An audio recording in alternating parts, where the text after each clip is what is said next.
Hi there, Serial Trader here. I want to bring your attention to a very nice setup.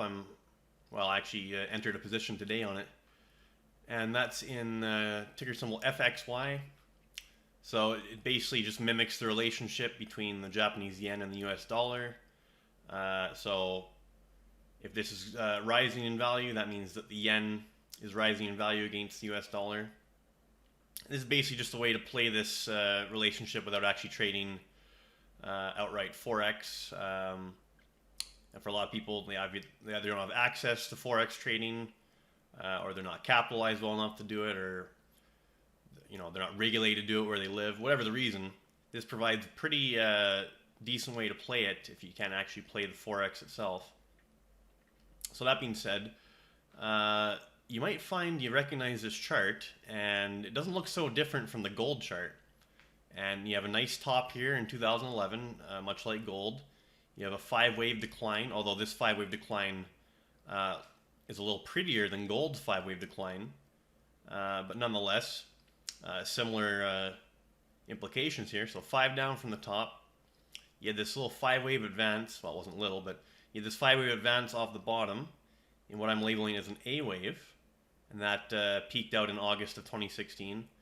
And then ever since then, much like gold, we've been doing a sideways move, contracting triangle. So A, B, C, D, E. Looks like E is in place, and now we're starting to thrust out of this triangle. So an overall A up, 5 up for A, triangle B, and now we're looking for another 5 waves up in C. And this is a monthly chart, so this is a longer term outlook, and also it's a longer term position that I'm going to discuss here. But this is looking really good.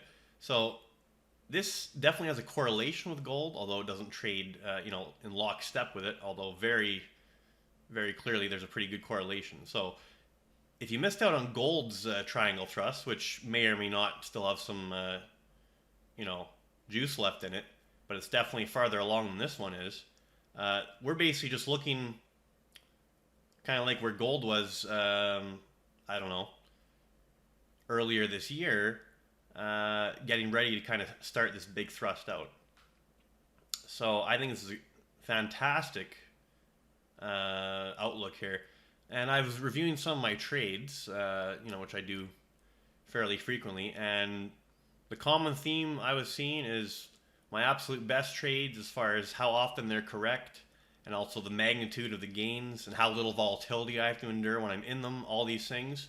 Absolute best trades by far are larger time frame triangle thrusts that are very clear. And this definitely fits that bill. So this is for me an A trade as far as setups go.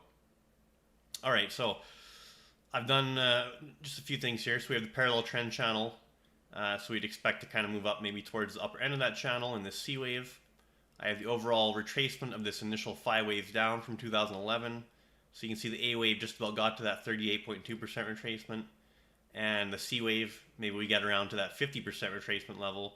And after that, you have the 618, which would be a little more lofty as far as targets. But I like that 50, and I'll get to why. So then we have the A-C relationship off of the termination point of B here. And that comes in at 104.37, which it's very close to this 50% retracement of the overall decline, which is at 103.71. And then we just have the reverse Fibonacci measurement of this, the largest part of the triangle, so the A wave here of the triangle. And that 1.32 gets us to 102.64, and then the 2.0 gets us to 112.17. Kind of doubt we get up there, but I like this cluster here we have around, let's say 102 to 104. That's looking very high confidence as very high confidence as a target range. All right, so I've shown you the setup here on the monthly chart, looking good. Now I'm going to switch to the Thinkorswim platform, where I've actually put on a position here. Well, we'll go with position first. So what I've done is I've bought the, and let me just go do the option chain here. So I went as far out as possible, and the farthest out I could go was March of 2020. So 230 days out, not bad. I'd actually like to go farther, but as time goes on, there will be an opportunity once new expiration dates come up to maybe roll this position forward and possibly adjust the strike price as well. But for now, I bought 60 of the FXY March 20th, 2020 89 strike calls, and I paid $270 for them. Okay, which to me is very cheap for the kind of move that is likely to happen here. So maximum risk is what I paid, so $16,200. And if we get around to that 104 target, you'll see it makes, well, at expiration would make roughly $75,000. If you get to 102, we're looking at $62,000 or so. So a nice, you know, $60 to $75,000 range, pretty high confidence setup there. And, you know, based off of a maximum risk of 16,200, now you wouldn't take the maximum risk, but and I'll get to that in a second. But if we take the maximum risk of 16,200 versus you know, the high confidence targets here based on the analysis, we're looking at like a 4.7 to 1 risk reward ratio, guaranteed by the, you know, mathematics of being long an option. So just about a 5 to 1 risk reward ratio, and also a high probability of realizing that reward, certainly in my opinion. So that's the trade as it stands right now. I just entered that today. Now, think of some candlestick chart here. A few things to point out. So this is the daily chart of FXY. Okay, so we're in a golden cross situation. So the 50-day simple moving average is well above the 200-day, and they're both pointing up. So that's a positive technical condition to be in, certainly in an uptrend. You can see we just, I mean, if you look at this, maybe we got a 1 up, 2 down, 3, 4, 5 for our first wave up. We had an A, B, C down for a 2, and now we're going up in a third wave of some degree, and a nice gap up as well. So that's very indicative of third wave price action so far. But I think what could be more interesting is the weekly chart, because remember, this is a larger time frame trade, so the daily chart's almost, well, I'm gonna say it's insignificant, but it's almost too small to be looking at. So here's the weekly chart, and this is what I want to zoom into as far as the candlesticks go. So look at this. We got a weekly bullish engulfing candlestick, and it engulfs 1, 2, 3, 4, 5, 6, 7, 8 prior candles. So basically it engulfs 2 prior months of price action in a single week. Now that is a very strong buy signal, and along with the you know, Elliott wave analysis and implications there, I really like it. Looks great. Okay, so I've shown you the trade, and oh, another thing here. So as far as managing risk, other than just the position size itself in relationship to the potential reward, this is how you go about managing the risk here. So okay, let me make the time frame large enough. All right, so we have no business going below the E wave low of this triangle, right? So we got our A, B, C, D, E. So that means that if we get below 84, 81 on FXY, you got to cut this trade. So let's go to 84 or so. So if we did get down below 84, you'd be losing most of this position at this point. You'd lose about, well, let's call it 13,000 out of the 16,000. So you'd be able to salvage about $3,000 from taking the maximum loss.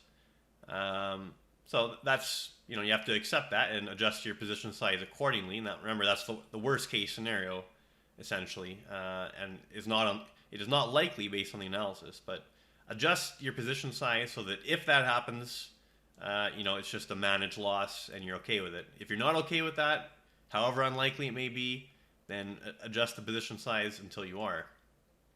All right, now that being said, so I want to get back to the time before I close this video out.